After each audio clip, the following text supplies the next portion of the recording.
حبيب رب العالمين وإمام الغر المحجلين وعلى آله وصحبه أجمعين. سبحانك لا علم لنا إلا ما علمتنا إنك أنت العليم الحكيم. رب اشرح لي صدري ويسر لي أمري واحلل عقدة من لساني يفقهوا قولي. أما بعد. Yang sama-sama kita hormati, kita muliakan dan kita cintai para habaib anak cucu Nabi kita Muhammad sallallahu alaihi wasallam. Di mana 1400 tahun yang lalu Nabi kita Muhammad sallallahu alaihi wasallam telah bersabda dalam hadisnya, dan termasuk sabda-sabda yang terakhir diucapkan oleh beliau. Kegelisahan, kegundahan hati, kegalauan jiwa karena beliau akan meninggalkan umatnya sangatlah berat pada dirinya. Karena umatnya selalu dipikirkannya, baik yang hidup di zamannya para sahabatnya, begitu pula yang setelahnya sampai pada masa sekarang ini di akhir zaman. Sehingga Nabi kita Muhammad SAW bersabda dalam hadisnya, Innama ana mru'un makbud yusiku ayyati ya Rasulur Rabbi fa'ujib. Aku ini adalah manusia biasa yang sebentar lagi juga akan datang utusan daripada Tuhanku, kemudian aku kabulkan permintaannya. Wa ana tarikum fikum as-saqalain ma in tamassaktum bihima lan tadillu ba'di abada. Dan aku tinggalkan bagi kalian dua hal, walaupun dua hal itu berat sehingga disebutkan Nabi SAW as-saqalain, dua hal yang berat. Tapi kalau kalian berpegang teguh dengan keduanya, maka kalian akan selamat dan tidak akan tersesat untuk selama-lamanya. Jelas, datar, tidak perlu diterjemahkan dan ditafsirkan hadis Nabi. Itu ada dua riwayat. Ada riwayat Imam Hakim dalam kitab Mustadraknya yang mengatakan kitab Allah wa sunnati, dan itu yang sering dibawa oleh para ustadz, para dai. Tapi itu hadisnya itu dhaif. Tapi ada hadis yang lebih kuat yang diriwayatkan oleh Imam Muslim dalam kitab Sahih Muslimnya, yaitu kitab hadis yang paling sahih setelah kitab hadis Sahih Bukhari, itu adalah kitab hadis Sahih Muslim. Di situ diucapkan oleh Nabi, kitab Allah yang pertama berpegang teguhlah kepada Al-Quran, fihin nur wal huda, di situ ada cahaya, di situ ada petunjuk. Fastamsiku bihi, berpegang teguhlah kalian kepada Al-Quran. Lalu yang kedua, wa itrati ahli baiti, dan keluargaku, keturunanku. Uzakkirukumullah fi ahli baiti, uzakkirukumullah fi ahli baiti, uzakkirukumullah fi ahli baiti, sampai Nabi SAW 3 kali mengucapkan berpesan kepada kita, aku ingatkan kalian terkait dengan keluargaku, aku ingatkan terkait dengan keluargaku, dan aku ingatkan kalian terkait dengan keluargaku. Alhamdulillah, pada malam ini majelis keluarga Nabi Muhammad. Alhamdulillah, majelis Munawwir diasuh langsung oleh cucu Nabi Muhammad. Alhamdulillah, kita berada di bawah asuhan arahan cucu Nabi Muhammad SAW. Insya Allah kita semua yang ada di sini tidak akan tersesat untuk selama-lamanya. Selama masih ada mau belajar kepada habaib, mau berkiblat kepada para habaib, mau kita mencintai para habaib, insya Allah di dunia sampai di akhirat insya Allah makmur. Makmur dengan harta benda, makmur dengan barokah, makmur dengan rahmah, makmur dengan umur panjang, dan akhirnya insya Allah meninggal dunia dalam keadaan husnul khatimah. Amin ya rabbal alamin. Sebagaimana katakan oleh cinta kepada zuriat Nabi dapat 3 hal di dunia. Yang pertama, bahagia hidupnya. Yang kedua, berkah harta bendanya. Yang ketiga, meninggal dunia dalam keadaan husnul khatimah. Yang saya muliakan, saya banggakan, saya cintai Sahibul Majlis Al-Munawwir Al-Habib Alwi Ibn Al-Habib Muhammad Al-Attas, dan juga ayahandanya beliau Habib Muhammad, yang sungguh beruntung karena telah melahirkan seorang anak yang luar biasa. Tidak lupa kepada para habaib Syiban, kebanggaan kita Habib Bahar, Al-Habib Jadid As-Sejaf, Habib Rahman Al-Khirib, dan tidak lupa kepada saudara kami yang dipersaudarakan Allah Ta'ala sebelumnya, antara ayah kami dengan ayahanda beliau Al-Habib Hasan dengan Habib Abdul Qadir Mauladawilah, dan sekarang alhamdulillah kami merajutnya kembali dan memperkuat, yaitu Habib Abu Bakar bin Abdul Qadir Mauladawilah. Semoga semua habaib kita yang disebut maupun tidak disebut panjang umurnya, sehat badannya, dimudahkan segala urusannya, selalu dekat dengan kakeknya, selalu berada di dalam isyarahnya, selalu berada di dalam riayah dan inayahnya, dan semoga kita semua mendapatkan barokah daripada mereka semuanya. Amin, amin ya rabbal alamin. Para alim ulama, para pejabat yang hadir, dan saudara-saudara kami kaum muslimin, kaum muslimat rahimakumullah. Tadi kami sebelum kesini sempat kami menghadiri haul Habib Ahmad bin Abdullah Sahibul Asma'ul Husna di Ben Hill sana. Sehingga tatkala hujan begitu deras, kami berpikirkan, Masya Allah, bagaimana majlisnya Habib Alwi di alun-alun lagi, tidak ada terobnya. Saya pikir semuanya sudah pulang ke rumah masing-masing, tapi alhamdulillah, Masya Allah, saya terkaget-kaget. Berarti warga Bekasi ini dan kaum muslimin di Bekasi ini adalah mereka-mereka yang benar-benar dirahmati oleh Allah, benar-benar tahu bahwasanya pahala yang besar itu dapatnya itu dengan susah payah. Tambah susah payah, tambah banyak pengorbanan, tambah banyak pahala yang didapatkan. Saya yakin insya Allah antum semuanya tidak keluar dari tempat ini. Saya yang melihatnya, kasihan sekali melihat, sangat mengenaskan. Artinya air di mana-mana. Bahkan Habib Alwi saya lihat, Masya Allah, gamisnya dan gamis anak-anaknya semuanya basah semuanya. Insya Allah antum semuanya tidak keluar tempat ini kecuali semuanya dosanya diampunkan, hajatnya dikabulkan, yang sakit Allah sembuhkan, terutama penyakit hati Allah hilangkan, dan semoga tidak ada seorang pun di antara kalian kecuali semuanya pernah bermimpi Nabi Muhammad. Tidak ada seorang pun di antara antum semua yang ada di sini kecuali semuanya berada di dalam hati Nabi Muhammad, berada di dalam pandangan Nabi Muhammad, berada di dalam syafaat Nabi Muhammad. Ketika di dunia sudah pernah berjumpa dengan Nabi Muhammad, ketika meninggal dunia dijemput oleh Nabi Muhammad, di alam barzah bersama Nabi Muhammad, dan nanti kalau di akhirat insya Allah kita bersama-sama bersanding dengan Nabi Muhammad. Setelah umur panjang, sehat walafiat, kita semuanya meninggal dunia dalam keadaan husnul khatimah, dalam keadaan husnul khatimah, dalam keadaan husnul khatimah. Amin, amin ya rabbal alamin. Ma'asyiral muslimin wal muslimat rahimakumullah. Ketahuilah bahwasanya yang paling penting daripada kaum muslimin itu adalah kaula mudanya. Kami sangat terkaget-kaget tadi. Saya pikir yang hadir di majelisnya Habib Alwi ini adalah manusia-manusia yang sudah setengah umur sampai tua-tua. Tapi ternyata Masya Allah, saya lihat senangnya, gembiranya, bahagianya. Yang datang itu muda-muda. Mereka ini akan memimpin di masa depan insya Allah. Calon-calon pengusaha di masa depan insya Allah, yang akan memberikan negeri ini dengan kemakmuran insya Allah, rahmatan lil alamin insya Allah, dan yang akan menyebarkan sunnah-sunnahnya Nabi SAW insya Allah. Saya jadi teringat pernah suatu waktu Nabi kita Muhammad SAW bertemu dengan sahabat mudanya. Sahabat muda tersebut berumur masih 16 tahun. Suatu waktu berpapasan dengan Nabi di suatu jalan, maka Nabi SAW bertanya kepadanya, "Ya Harithah, kaifa asbahta?" Bagaimana kamu keadaannya di pagi hari ini? Tu mu'minan billahi haqq, kepada Allah dengan keimanan yang sesungguhnya. Tatkala Nabi mendengar ucapan yang sangat luar biasa tingginya, maka Nabi SAW bertanya kepadanya, "Ya Harithah, undur madza taqul, fa inna likulli qaulin haqiqah, fama haqiqatu qaulik." Wahai Harithah, lihatlah apa yang kamu ucapkan. Sesungguhnya setiap perkataan itu harus ada buktinya. Lalu apa bukti perkataanmu? Subhanallah. Sayyidina Harithah berkata begini kepada Nabi Muhammad, "Qali ya Rasulullah, ini ajidu fi nafsi."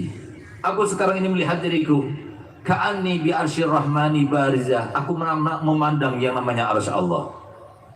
Ya Rasulullah, inni bi ahlil jannati fil jannati yatana'amun, wa bi ahlin nari fil nari yata'awun. Aku melihat sekarang ini ya Rasulullah dengan kedua mataku ini, mereka para penghuni surga sedang menikmati isi nikmatan surga, dan mereka yang ada di neraka sedang diazab dan mereka mengadu kesakitan di dalam neraka itu.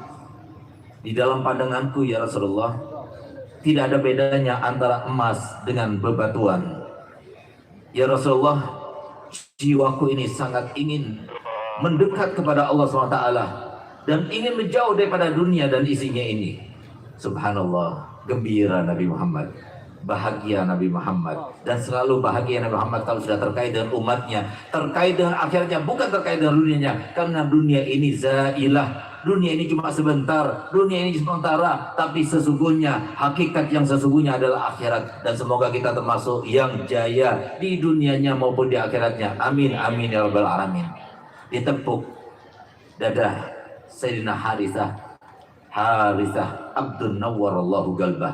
Harithah adalah seorang hamba yang Allah sinari cahaya hatinya, sehingga dengan cahaya hatinya itulah dia bisa melihat apa yang telah dikatakannya tadi. Karena senangnya Nabi Muhammad, maka Nabi Muhammad mempersilahkan kepada Harithah, ya Harithah, sal masyid, mintalah apa saja, aku akan mohonkan kepada Allah.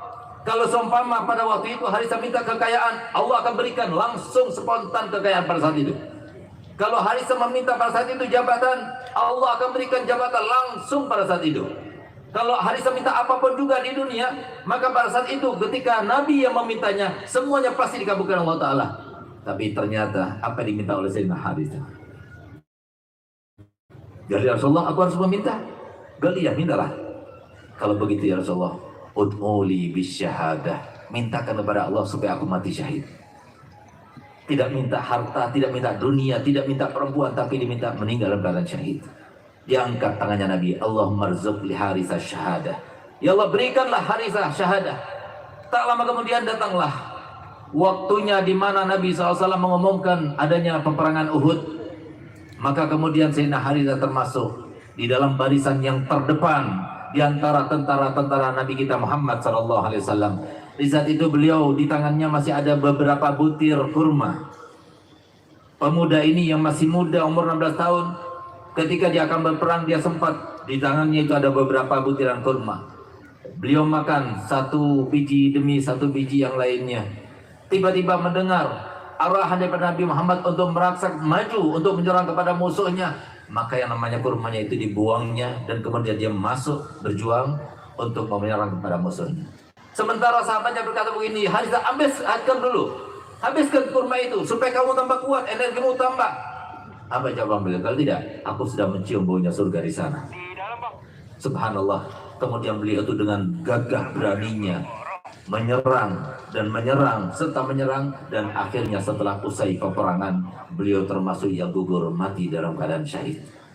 Di saat diperiksa, ternyata luka yang ada di dalam tubuh Sayyidina Harithah yang masih belia itu terdapat sebanyak tusukan 94 tusukan. Ada yang dengan pedang, ada yang dengan tombak, ada yang dengan panah dan sebagainya. Semuanya ada di depan, tidak ada di samping, tidak ada di belakang. Dari saking menunjukkan beraninya beliau. Dan subhanallah, di saat itulah ibundanya datang. Dia mencari-cari sampai melihat jenazah anaknya. Begitu melihat jenazah anaknya, maka beliau langsung datang kepada Muhammad. Dan ya Rasulullah, sesungguhnya anakku Harithah telah meninggal dunia. Beritahukan aku, di manakah sekarang Harithah? Kalau engkau katakan Harithah sekarang berada di surga, aku tidak akan menangis. Tapi kalau engkau katakan Harithah sekarang berada di neraka, aku akan menangisinya seumur hidupku. Apa jawaban Nabi Muhammad? Wahai Ummah Harithah, wahai ibu Harithah, apakah kamu menyangka bahwa saya surga cuma ada satu derajat? Tidak, surga itu banyak derajatnya. Dan ketahuilah bahwasanya Harithah putramu, dia mendapatkan derajat yang paling tinggi, Al-Jannatul Firdausul A'la. Umur 16 tahun, tapi bisa melihat keajaiban yang luar biasa. Saya berharap semoga anak muda yang ada di sini semuanya seperti itu. Tapi tidak akan mendapatkan kemuliaan kecuali dengan arahan Nabi Muhammad. Gunakan logika kita. Sekarang zaman semuanya berdasarkan, berlandaskan kepada logika. Logis kita laksanakan, tidak logis kita tinggalkan. Silahkan, itu kita gunakan. Memang benar. Kenapa? Semua agama Islam logis. Yang diajarkan Nabi Muhammad semua logis. Oleh karenanya gunakan pikiran kita. Mohon maaf, sekarang ini dibandingkan dengan zamannya Nabi atau zaman 30 tahun yang lalu saja, sekarang zamannya sudah beda jauh. Dulu zaman kami, ketika kami masih muda dulu, masih belasan tahun, saya masih ingat kalau sudah dapat salam dari perempuan, wah senangnya luar biasa sampai tidak bisa tidur semalaman. Dapat salam saja dari perempuan. Sekarang mana ada perempuan salaman atau salam ya, titip salam ya sama fulan begitu. Langsung chattingan, langsung begitu dan sebagainya. Ini sekarang zamannya. Sudah ada internet, sudah ada HP. Bahkan dulu cara-cara anak muda pacaran dulu, kalau dia itu mau nulis surat, itu ditulis di layangan. Layangannya dimasukin ke rumahnya, plot gitu. Dibaca sama perempuannya. Sampai segitunya. Sekarang nggak lagi seperti itu. Nggak model lagi yang semacam itu. Sudah luar biasa, pergantian zaman sangat luar biasa. Memang dari satu sisi baik, tapi sisi yang lainnya sangat berbahaya untuk kita. Karena mohon maaf, ini zaman yang disampaikan oleh Nabi Muhammad, di mana kata Muhammad, yusbihur rajulu mu'minan wa yumsi kafiran. Banyak di antara kalian ketika sudah fitnah begitu dahsyat, banyak di antara kalian paginya masih muslim, sorenya sudah kafir. Sorenya masih muslim, paginya sudah kafir. Yabi'u dinahu bi'aradi minad dunya. Dia itu menjual agamanya dengan sedikit daripada dunia. Oleh karena itu, apa yang harus kita perlukan? Untuk menjaga keimanan kita dan ketakwaan kita, untuk menjaga kehidupan kita supaya tetap layak hidup sesuai dengan harapan kita. Kalau seumpama di antara kita ditanya, mau hidup di dunia dalam keadaan bahagia atau tidak bahagia, pasti jawabannya adalah pengen bahagia atau tidak bahagia. Semuanya pengen bahagia. Kalau kita ingin hidup bahagia, simple jawabannya. Ada di dalam Al-Quran konsepnya. Apa itu? Dengarkan baik-baik. Allah Ta'ala firman, man amila salihan min zakarin aw unsa wa huwa mu'minun falanuhyiyannahu hayatan thayyibah.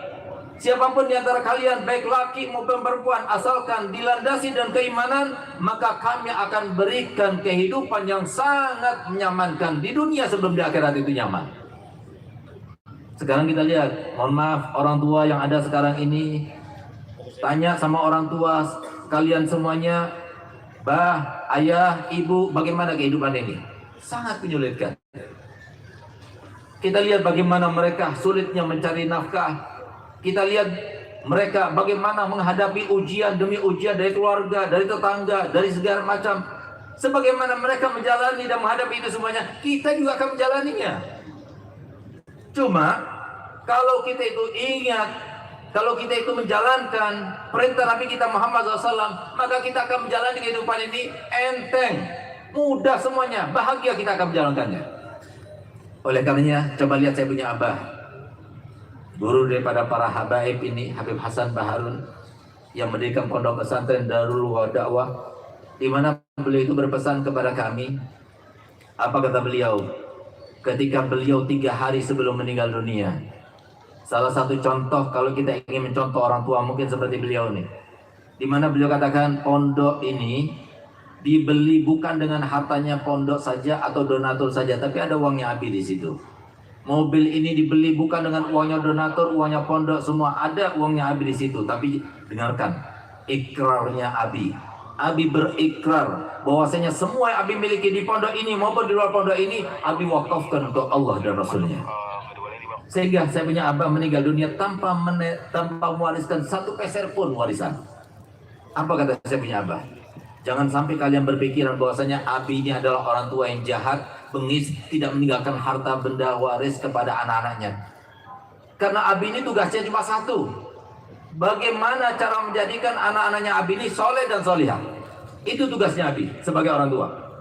Dan Abi yakin kalian Abi didik sendiri, pondok sendiri. Sudah itu Abi kirim ke Hadramaut, Abi kirim ke Madinah, Abi kirim ke Mekah. Dan sekarang kalian sudah kembali kepada Abi. Abi yakin kalian sudah soleh dan solihah. Dan kalau sudah soleh solihah, Abi sangat yakin kepada satu ayat dalam Al-Quran, di mana dalam Al-Quran disebutkan wa huwa yatawallas salihin. Dan sesungguhnya Allah sendiri akan mengurus semua urusannya orang soleh itu. Allah sendiri akan mengurus. Di dalam ayat Al-Quran yang disebutkan innal ardo yarisuha ibadiyas solihun. Sesungguhnya bumi ini yang menikmatinya, yang mendapatkannya, yang bisa menikmati dan bahagia dengannya hanya orang-orang soleh. Sehingga tugasnya Abi menjadikan kalian soleh. Walaupun saya punya abah tidak meninggalkan harta waris, alhamdulillah saya punya abah berkata begini, dimanapun kalian berada, karena kalian sudah menjadi orang soleh, punya ilmu, dengan ilmu itu kalian tuh menjadi soleh. soleh, kalian dimanapun kalian hidup, kalian akan bahagia. Alhamdulillah. Saya begini-begini, mobilnya ada 3. Alhamdulillah saya begini-begini dokter. Sebentar lagi alhamdulillah keluar profesornya. Saya begini-begini alhamdulillah rumah saya besar, lebih besar daripada rumahnya Habib Bahar, lebih besar daripada rumah Habib Alwi, alhamdulillah. Ini semuanya apa? Menandakan lihat loh bagaimana Nabi Muhammad sudah menjelaskan semuanya. Oleh karenanya kalau ingin bahagia, nggak mungkin kita akan bahagia pakai logika kecuali kalau kita tersentuh dengan 4M. Ayo, siapa yang mau bantu Nabi Muhammad, sebarkan 4M ini. Kalau seumpama 2 tahun lagi 4M ini benar-benar tersebar sampai mencapai 50% warga masyarakat Indonesia benar-benar tersentuh dengan salah satu daripada 4M ini, maka 2 tahun lagi pastikan insya Allah presiden akan datang luar biasa. Negara kita akan menjadi negara yang hebat, negara yang makmur, negara yang tidak ada hutang insya Allah, negara yang penuh dengan kemakmuran, kesenangan, kebahagiaan. Indonesia negara yang bermartabat dan bermarwah. Presidennya nggak perlu kita ganti, anggota legislatifnya nggak perlu. Mereka cuma bikin kebijakan dengan perintah daripada Allah. Allah yang menggerakkan. Tapi kalau kita ingin merubah pemerintah, jadikan Indonesia itu menjadi negara terkaya di dunia. Semuanya ada di Indonesia. Tapi kenapa kita tidak menikmatinya? Sebabnya kita sendiri. Karena Allah sudah memberikan konsepnya dalam Al-Quran, walau anna ahlal qura amanu wattaqau lafatahna alaihim barakatim minas sama'i wal ardi. Kalau seandainya penduduk suatu negeri itu mereka beriman dan bertakwa, maka niscaya kami akan bukakan pintu keberkahan, baik pintu langit maupun pintu bumi, keberkahannya akan dibukakan untuk kita. Oleh karenanya, bagaimana caranya supaya 2 tahun lagi ini sebelum mereka itu berkampanye, kita kampanyekan dulu kampanye Nabi Muhammad. Sebarkan, sampaikan, jangan takut untuk menyampaikan. Kenapa? Karena Nabi Muhammad tidak pernah menuntut kita suatu tuntutan, suatu permintaan terkait dengan dunia kita, tidak. Nabi Muhammad tidak pernah minta uang kita, tidak pernah meminta jabatan kita, tidak. Tapi Nabi Muhammad tidak ada seorang pun di antara kita kecuali sudah pasti mendapatkan permintaan dan tuntutan dari Nabi Muhammad. Balighu anni walau ayah, sampaikan dariku walaupun hanya 1 ayat. Kalau kita mau benar-benar berlandaskan logika, maka dengarkan baik-baik, tanpa tersentuh dengan 4M, gak mungkin orang itu menjadi soleh, gak mungkin negara kita akan berubah. Apa itu 4M? Yang pertama, mondok. M yang pertama, mondok, itu yang terbaik. Kenapa? Karena konsep pendidikan pondok pesantren adalah konsep pendidikan yang terbaik di dunia. Kenapa dikatakan seperti itu? Karena orang-orang Eropa ketika mereka itu datang ke Indonesia untuk mencari-cari tahu konsep pendidikan yang terbaik itu, ternyata dari pondok pesantren. Karena pondok pesantren itu lihat, begitu mereka itu masuk pondok pesantren 3 bulan saja kembali kepada orang tuanya, beda sudah, akhlaknya beda, perilakunya beda, ibadahnya beda. Kenapa di pondok seperti itu? Karena di situ bukan cuma diajarkan teori, tapi teori sekaligus praktek. Itu yang kemudian diadopsi oleh Barat, oleh Eropa, kemudian dijadikan dan digodok, jadilah sistem pendidikan boarding school. Setelah dimasak, diterapkan di mereka di sana, akhirnya diambil lagi masuk ke Indonesia boarding school. Padahal itu dari Indonesia, dari pondok pesantren. Oleh karenanya itu yang pertama, yang paling baik. Silahkan bedakan, anak-anakku sekalian, bedakan antara anak santri dengan anak selain santri, beda. Gurunya datang, semuanya berdiri menghormat. Di mana itu kita dapat kalau bukan santri? Ajaran siapa? Akhlak siapa? Nabi Muhammad yang mengajarkan kepada sahabat-sahabatnya. Alhamdulillah, saya walaupun demikian, saya mengumpulkan antara ilmu agama dengan ilmu umum. Alhamdulillah, S1 saya di Dalwah, S2 saya di Unsuri Surabaya, S3 saya di 2 tempat, di UIN Malang dan di UTM Malaysia. Alhamdulillah, 3 tahun selesai sudah.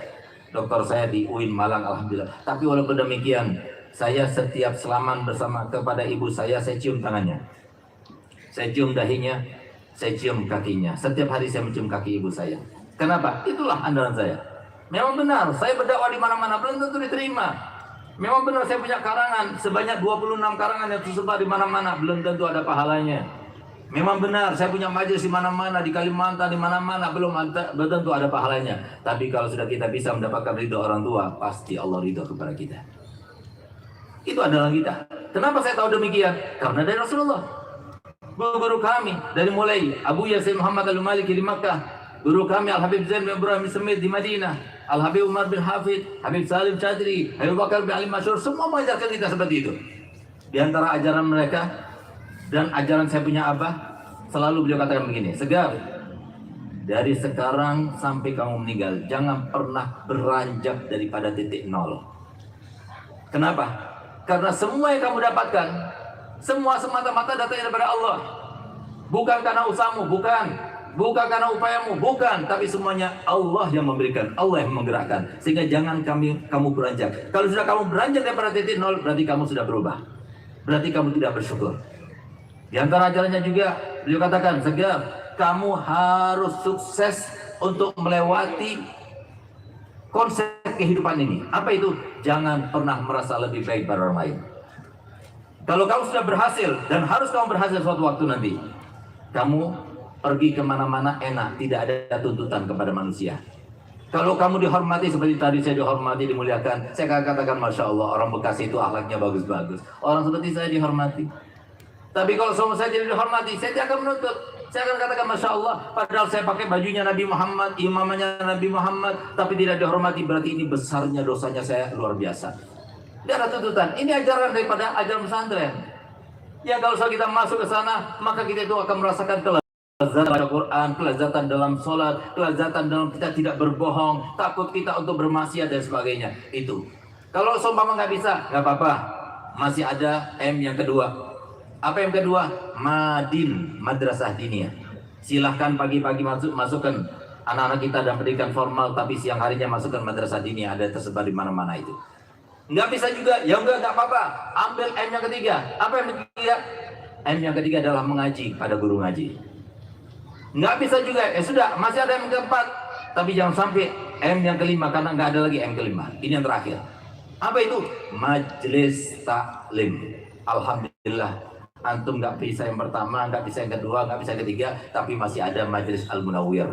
Semoga beliau alui dengan majelisnya ini dipanjangkan umurnya, disehatkan badannya, dimudahkan segala urusannya, dibahagiakan hidupnya, anak keturunannya semuanya insya Allah bisa membanggakan insya Allah baginya dan jadi-jadi yang untuknya insya Allah. Dan insya Allah Abu Nawwir ke depan insya Allah menjadi pondok pesantren yang besar, bukan cuma majelis saja, tapi majelisnya tetap berlangsung. Begitu pula pesantren yang akan terbangun, pesantren yang besar, pesantren yang megah, yang membahagiakan Nabi Muhammad SAW insya Allah. Semoga kita yang berkumpul sini semuanya insya Allah dapat hidayah daripada Allah, taufik dan inayah daripada Allah. Ya Allah, saksikanlah kami datang ke sini ya Allah, tidak ada tujuan sedikit pun untuk mendapatkan dunia, tapi tujuan kami adalah mendapatkan ridhamu ya Rabb, untuk mendapatkan cinta daripada kekasih Muhammad SAW ya Rabb. Ya Allah, walaupun hujan-hujan kami datang, walaupun tempat duduk kami sangat becek ya Allah, membasahi badan kami semuanya ya Allah, tapi tetap kami berusaha untuk datang ke sini karena kerinduan kami, kecintaan kami kepada Nabi Muhammad. Ya Allah, jadikanlah apa yang kami lakukan pada malam ini masyhudah, Engkau saksikan sebagai bekal kami nanti di akhirat, sebagai bekal kami nanti ketika berada di alam barzah, sebagai bekal kami ya Allah ketika Engkau akan hisab kami nanti ya Allah. Permudahlah perjalanan kami di dunia ini sampai kami meninggal dunia dalam keadaan tidak ada salah kepadamu dan tidak ada salah kepada hamba-hambamu ya Allah. Ya Allah, berikanlah kami jalan untuk menuju ridhamu ya Rabb. Ya Allah, jadikanlah kami termasuk yang mendapatkan jalan yang mulus untuk berada di dalam hati kekasih Muhammad SAW. Ya Allah, tidak ada seorang pun di antara kita yang ada di tempat ini ya Allah, kecuali hanya berharap rahmat-Mu ya Rabb. Berapa banyak dosa yang kami lakukan, dosa yang kami lakukan dengan mata kami, dengan tangan kami, dengan perut kami, tapi kami sangat meyakini bahwasanya rahmat-Mu melebihi daripada dosa kami yang begitu banyak ya Allah. Ya Allah, rahmatilah kami semuanya ya Allah. Ya Allah, jadikanlah negara Indonesia yang kami cintai semuanya ya Allah, warga dan masyarakatnya semuanya ya Allah, presiden dan semua pejabat ya Allah, berikan hidayah kepada mereka semuanya ya Allah. Ya Allah, jadikanlah masyarakat Indonesia masyarakat yang makmur, masyarakat yang selalu berada di dalam kenikmatan, masyarakat yang selalu mempunyai negara yang bermarwah dan bermartabat ya Allah. Jadikanlah kami termasuk hamba-hambamu yang selalu bertobat kepadamu ya Allah daripada dosa-dosanya ya Allah. Rabbana atina fid dunya hasanah wa fil akhirati hasanah wa qina adzabannar. Wa sallallahu ala sayyidina Muhammadin wa ala alihi wasallam. Alhamdulillahirabbil alamin. Sebelum saya akhiri, permintaan daripada sahibul majlis yaitu memberikan ijazah salawat al-busyrah. Salat al-Busyra itu adalah salawat Nabi Muhammad yang diajarkan kepada salah satu putra abah saya, Habib Hasan Baharud, pada tahun 2015, tepatnya pada malam 10 Muharram, tepatnya lagi pada malam Jumat. Subhanallah, begitu bangun dari tidurnya, dari mimpi tersebut tepat jam 2 malam. Dan subhanallah, yang namanya bau gahru itu tersebar di kamarnya dan tidak hilang sampai 3 hari 3 malam. Kata Nabi Muhammad di dalam mimpinya itu, barang siapa yang baca salawat Busyra ini sebanyak 41 kali habis sholat subuh, maka sama seperti khasiatnya orang yang baca Yasin sebanyak 41 kali dalam mengkabulkan hajat, memudahkan urusan, melapangkan segala kesulitan, menggapai harapan, menghindarkan diri daripada hal-hal yang menakutkan dan mengkhawatirkan. Sangat mujarab sekali. 3 bulan saja kita istiqomah, kita lihat rezeki kita luar biasa. Kita lihat hati kita itu tenang sekali. Yang ada permasalahan rumah tangga jadi mudah. Namanya saja salawat Busyra. Salawat Busyra itu adalah artinya salawat kegembiraan, salawat kebahagiaan, salawat kabar gembira. Sebelum saya ijazahkan, saya akan artikan dulu. Bismillahirrahmanirrahim. Allahumma salli wa sallim, ya Allah, haturkan salawat serta salam ala Sayyidina Muhammadin, kepada junjungan kami Nabi Muhammad, sahibil Busyra, sumber dari segala macam kebahagiaan, kabar gembira dan kegembiraan.